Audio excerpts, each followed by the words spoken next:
ہم مستقل دیکھ رہے ہیں کارروائیاں، گرفتاریاں، حبس بے جا کا معاملہ، چادر چار دیواری کو پامال کرنا، اور ایسا ظلم کہ عورتوں کے ساتھ بھی بدترین تشدد کا معاملہ، ٹارچر کا معاملہ، بچوں کے ساتھ، یہ بہت زیادہ یعنی قوم میں بغض، نفرت، عداوت، خوف، ہراس، انتشار پیدا کرنے والا معاملہ ہے۔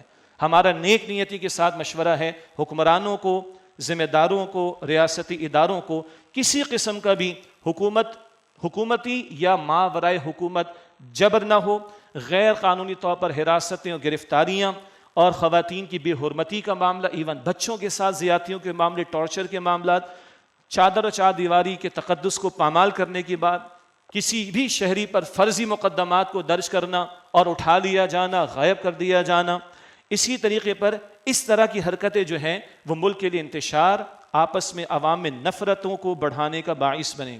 تو دوسری طرف سیاستدان بھی ہیں، میں نے اشارہ بھی کیا، انانیت کے معاملات، ضد کے معاملات، اپنا مفاد اوپر رہے، کسی طرح ہمیں جو ہے وہ رعایتیں ملتی رہیں، ہمارا اقتدار، ہماری کرسی، ہماری نسلوں کی کرسیاں، ہمارے نسلوں کے مفادات جو ہے محفوظ رہیں، اور پھر دشمنیاں نکالنا، انتقامی کارروائیاں، اس بات کو سمجھنے کی کوئی ضرورت نہیں، یہ باتیں بالکل واضح ہیں۔ ہمارا کہنا یہ ہے کہ یہ تمام سیاستدان یہ مفاد پرستی کو چھوڑے، ظاہر بات ہم وعظ کر سکتے ہیں، نصیحت کر سکتے ہیں، زبان سے بات کو پہنچا سکتے ہیں، اس اعتبار سے اپنے ذاتی مفادات کے مقابلے میں ملک کے مفادات کو ترجیح دیں اور ملک کی سالمیت کو ترجیح دیں۔ تیری بربادی کے فیصلے آسمانوں میں، مطلب آپ غور کریں کہ آج کہاں ہم کھڑے ہیں۔ معاشی استحکام ہمارے نہیں، سیاسی استحکام ہمارے نہیں، معاشرتی بگاڑ ہمارے ہاں، ملک بچے گا کدھر پھر؟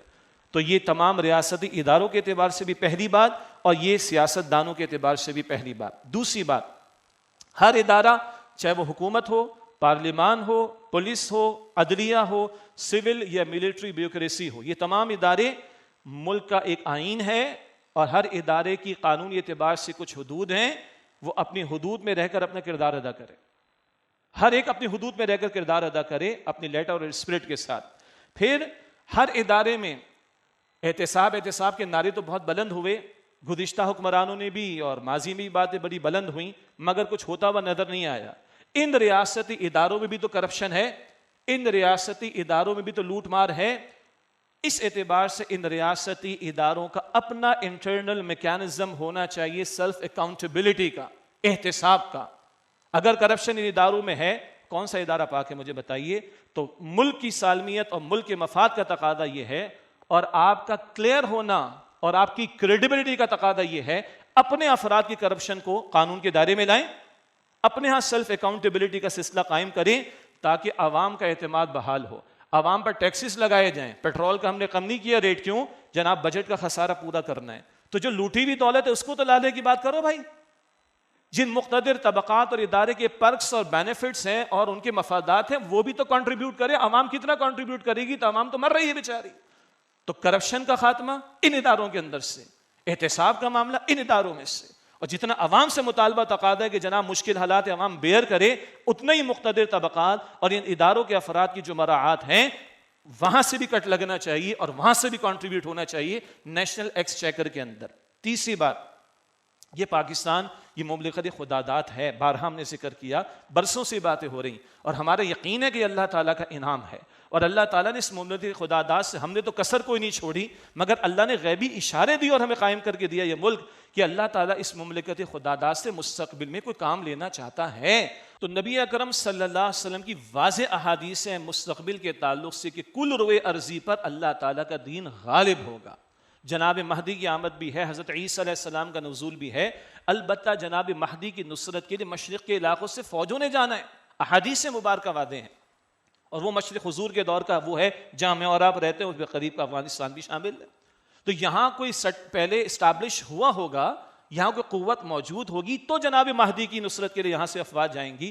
اس تناظر میں اس پاکستان کا بہت بڑا رول ہے مستقبل کے منظرنامے میں، اور جو اللہ تعالیٰ نے جغرافیائی حیثیت اس کو دی ہے، دنیا کی اس وقت کی بھی جو بھی قوتیں ہیں وہ پاکستان کو بائی پاس کیے بغیر چل نہیں سکتی، مجبوری ہے ان کی بھی۔ اس سارے تناظر میں پاکستان کی اہمیت ہے، اور کوئی شک نہیں کہ پاکستان کی دفاعی قوت، پاکستان کی عسکری و فوجی قوت، اور پاکستان کی ایٹمی صلاحیت، اور پاکستان کی میزائل ٹیکنالوجی، یہ بہت بڑی نعمت بھی اللہ تعالیٰ کی، اور مستقبل کے منظر نامے کے اعتبار سے بڑی اہم بھی ہے، اور یہ اللہ تعالیٰ کی امانت ہے ہمارے پاس۔ اس کی حفاظت یہ ہمارا قومی اور دینی فریضہ ہے، ملت اسلامیہ اور امت مسلمہ کی امانت ہمارے پاس ہے، چنانچہ اس کی حفاظت بھی ضروری، اور یہاں کی افواج ان کا انٹیک رہنا بھی ضروری۔ اور ان کا اپنا موٹو کیا ہے؟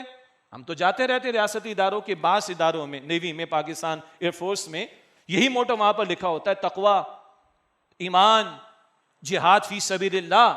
تو ادھر اس سبق کو دہرانے کی ضرورت ہے، اور اس سبق کے مطابق اپنے معاملات کو آگے بڑھانے کی ضرورت ہے۔ ایسے میں ہم سمجھتے ہیں ملک میں کوئی انتشار اور ریاستی اداروں اور عوام کا ٹکراؤ یہ انتہائی ہلاکت خیز ہوگا ملک کے لیے۔ اس اعتبار سے کوئی سیاسی جماعت، کوئی سیاسی کارکن وہ اشتعال انگیزی پر آئیں، تشدد والی کارروائیوں پر آئیں، ہم مذمت کرتے ہیں، اور ہر بندہ مذمت کر رہا ہے اس کی، بالکل صحیح بات ہے۔ اس انتشار سے بچنا، اجتناب کرنا ملک کی سالمیت کے لیے ضروری ہے، اور مستقبل کے اعتبار سے بھی انتہائی اہم ہے۔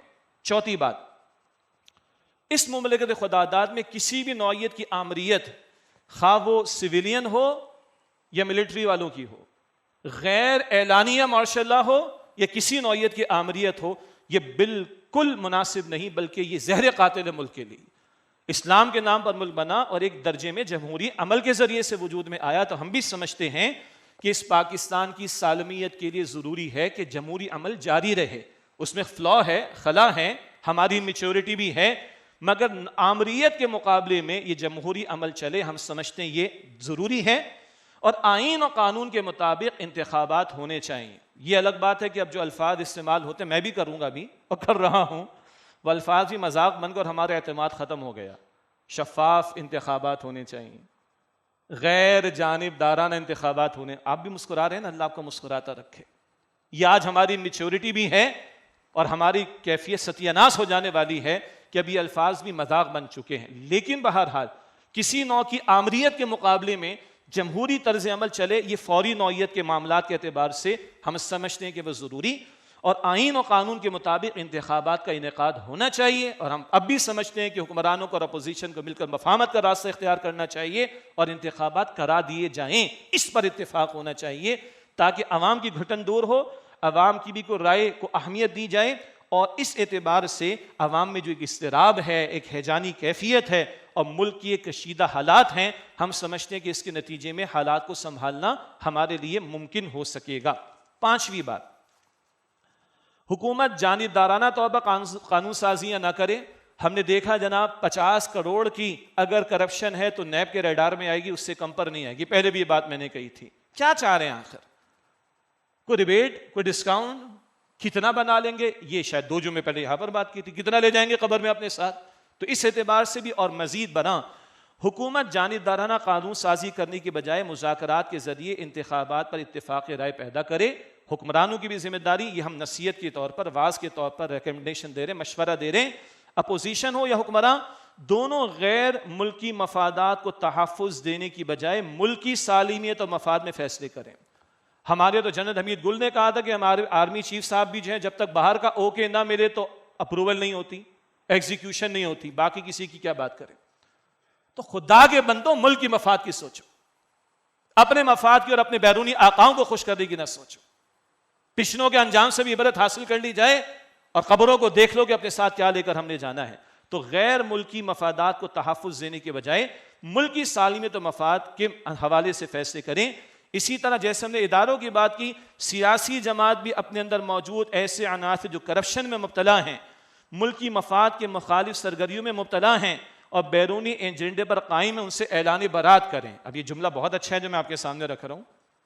اللہ تعالیٰ ہدایت دے، اللہ سے ہم اپنے لیے بھی ہدایت مانگتے، ان کے لیے بھی مانگتے، یہ تو ہم کر سکتے ہیں، ماننا نہ ماننا ان کا کام ہے، اللہ کے سامنے تو معذرت رکھیں ہم۔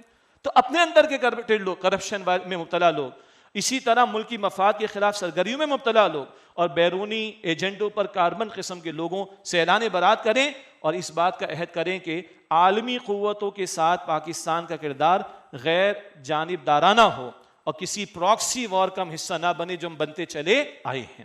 اور چھٹا اور آخری مشورہ درد دل رکھنے والوں کے لیے ہے، جو مقتدر طبقات اور بعض افراد ملک میں جن کی بات پہنچتی ہے، سنی جاتی، وہ علماء کے طبقے سے ہوں، وہ دینی سیاسی جماعتوں میں سے ہوں، وہ دیگر سیاسی جماعتوں میں سے کچھ سیاستدان ہوں، وہ ان سروس افسران یا ذمہ داران ہوں، یا وہ ریٹائرڈ لوگ ہوں جو پہلے ماضی میں بڑی پوزیشنز پر رہے، کسے باشد جس کی آواز پہنچ سکتی ہے، خدا را وہ کوشش کرے کہ اس اضطراب اور ہیجان کے خاتمے میں اپنا کردار ادا کرے، اور ملک کی سالمیت کو ترجیح دیتے ہوئے جو متعلقہ فریقین ان کو مفاہمت کی طرف لانے کی کوشش کریں۔ یہ ہمارے بس میں ہے۔ اللہ تعالی ہمارے ذمہ داران کو، مقتدر طبقات کو، ہمارے حکمرانوں کو، ہماری پوزیشن کے افراد کو اس کی توفیق عطا فرمائے۔ یہ 6 فوری نوعیت کے، عبوری نوعیت کے معاملات کے حوالے سے ہمارا مشورہ۔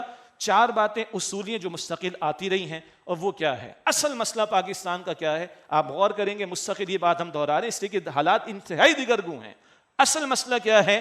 ملک لیا اسلام کے نام پر، اسلام سے غداری ملک کی تباہی ہے، ملک کو تباہی سے بچانا ہے، اسلام کی طرف آنا پڑے گا۔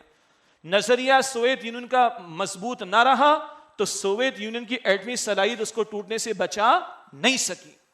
اگر ہم اپنے نظریے کو مضبوط نہ کریں گے جو کہ اسلام ہے، اور اس کے نفاذ کی طرف پیش قدمی نہیں کریں گے جو کہ مطلوب ہے، تو پھر تباہی ہمارا مقدر بنے گی۔ نمبر 2، ہم نے وعدے کیے تھے پاکستان کا مطلب کیا؟ لا الہ الا اللہ۔ ہم نے کہا حاکمیت اللہ کی ہوگی قرارداد مقاصد، ہم نے کہا قانون سازی کتاب و سنت کے خلاف نہیں ہوگی۔ یہ لکھے ہوئے جو دعوے ہیں ان پر اس کی اسپرٹ کے مطابق عمل درآمد کرنے کی ضرورت ہے، اور کل مستقبل کا منظرنامہ سامنے رہے، دنیا کے سامنے ہم نے پریزنٹ کرنا ہے، تو جس ملک کو آج ہم نے اسلام کے نام پر لیا، خدا را اس کی طرف پیش قدمی کی جائے، اسی میں ہماری لیے خیر ہے۔ تیسری بات اصولی یہ ہے کہ جب ہم اسلام کے غلبے اور نفاذ دین کی بات کرتے ہیں تو اس کا مطلب صرف سزاؤں کا نفاذ نہیں، گو کہ سزاؤں کا نفاذ بھی دین کا تقاضا ہے، مگر صرف سزائیں اسلام نے نہیں دیں، وہ عبادات بھی بتاتا ہے، معاملات بھی دیتا ہے، اخلاقیات بھی دیتا ہے، تربیت کی بات بھی کرتا ہے، کفالت کا نظام بھی دیتا ہے، ہیوز اور ہیوز ناٹ کے گیپس کو ختم کرنے کی بات کرتا ہے۔ یہ آل انکلوسیو پیکج ہے جس میں حقوق اللہ، حقوق العباد کی ادائیگی کا موقع میسر آتا ہے، جس میں مائنورٹیز کو ان کے حقوق میسر آتے ہیں، ان کو بھی جینے کا حق ملتا ہے۔ تو یہ سارا جو تصور ہے دین کا آل انکلوسیو، یہ سامنے رہے، نہ کہ چند سزاؤں کا تصور ہمارے سامنے رہے۔ اور آخری بات یہ ہے، اس ملک کا مقدر تو یہی ہے کہ اسلام یہاں پر برپا ہو، اس سے کمتر پر یہ حالات نہیں سدھریں گے۔ ہم بھی وقتی طور پر سمجھتے ہیں کہ جمہوری عمل جاری رہے، مگر جو میرے الفاظ کے جس پر آپ بھی مسکرائے، ہم سب کو بھی معلوم ہے کہ یہ فرسودہ نظام، اس کا فرسودہ ہونا اور اس کی تباہی اور بربادی اور کھل کر ہمارے سامنے آ چکی ہے۔ چنانچہ تنظیم اسلامی کی جانب سے، بانی تنظیم اسلامی کی جانب سے، اور اب بھی ہمارا دیانتداری کے ساتھ تجزیہ یہ ہے کہ اس فرسودہ نظام کی تبدیلی انقلابی راستے کے بغیر ممکن نہیں، تحریک کے راستے کے بغیر ممکن نہیں۔ یہ جو عام انتخابی سیاست کا راستہ ہے، اس سے چلتا ہوا نظام چل سکتا ہے، بدل نہیں سکتا۔ آج تو فرسودہ ہو چکا نظام، اس کے بدلنے کے لیے انقلابی جد و جہد کی ضرورت ہے، تحریک کے راستے کی ضرورت ہے، پرامن منظم تحریک کے راستے کی ضرورت ہے، جس کو بانی تنظیم اسلامی ڈاکٹر اسرار صاحب رحمۃ اللہ علیہ نے بارہا بیان کیا منہج انقلاب نبوی صلی اللہ علیہ وسلم کے تعلق سے، یا ان کا خطاب معروف ہے رسول انقلاب کا طریق انقلاب صلی اللہ علیہ وسلم۔ اور ہم سمجھتے ہیں کہ اس سارے تناظر میں اس منہج انقلاب نبوی کا بیان، انقلاب رسول، انقلاب نبوی کا طریقہ کار، میتھڈالوجی کیا تھی، اس کا بیان کیا جانا اس کی اشد ضرورت ہے۔ تنظیم اسلامی اسی پر عمل پیرا اور پرامن منظم تحریک ہی کے برپا کرنے کی دعوت اور اس کی تیاری کی کوشش کر رہی ہے۔ اللہ تعالی ہمارے حال پر رحم فرمائے، ہمیں سچی پکی توبہ کی توفیق دے، انفرادی اجتماعی سطح پر یہ طوفان، یہ شدید بارشیں، اللہ تعالی ان عذابوں سے ہماری حفاظت فرمائے، ہمارے دلوں کو اللہ ہدایت کی طرف پھیرے، اور اللہ کے اختیار میں اللہ کے رسول نے فرمایا کہ اللہ کی 2 انگلیوں کے درمیان اس کے بندوں کے دل ہیں، جب چاہے اللہ تعالیٰ پھیر دے۔ اس اجتماعی طور پر اللہ تعالیٰ واقعتاً ہمیں سچی پکی توبہ کرنے کی توفیق عطا فرمائے۔